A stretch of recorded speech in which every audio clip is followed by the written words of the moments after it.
une bonne question. C'est une maladie qu'on ne comprend pas très bien.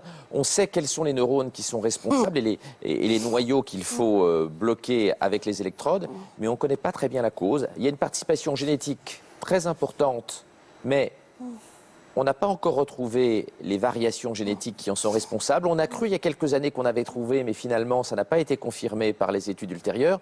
Donc aujourd'hui, on a encore une vision qui est très parcellaire de cette maladie. Mais on commence à savoir la traiter avec une certaine efficacité, avec ces nouvelles thérapeutiques qui sont bien plus efficaces que les médicaments qu'on utilisait jusqu'alors et qui ont des gros effets secondaires puisque ce sont principalement les neuroleptiques qu'on donne d'habitude chez les schizophrènes. L'opération, ça consiste à bloquer certains neurones.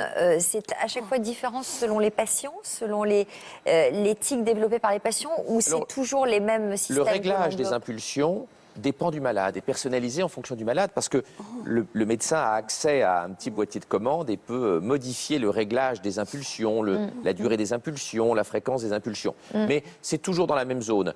Ces deux zones du cerveau qu'on appelle le thalamus et le pallidum que l'on cherche à moduler, à réguler. Et ça, selon les malades, on choisit un des deux noyaux, parfois les deux noyaux.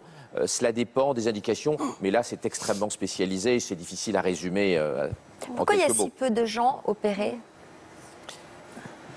C'est une technologie qui est encore récente. Avant de généraliser une technologie, surtout chez des gens jeunes, on attend d'avoir du recul. Donc on fait attention, on choisit les bonnes indications.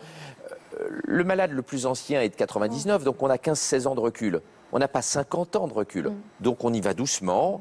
On est rassuré aujourd'hui parce que finalement les électrodes sont bien supportées et il est très probable qu'on va augmenter fortement le nombre de malades à qui on propose cette intervention dans les années et les décennies qui viennent. On est opéré pour la vie ou il faut renouveler les... Alors avant, on renouvelait le boîtier parce qu'il y avait des piles dans le boîtier, donc il fallait changer les piles tous les 4 à 5 ans.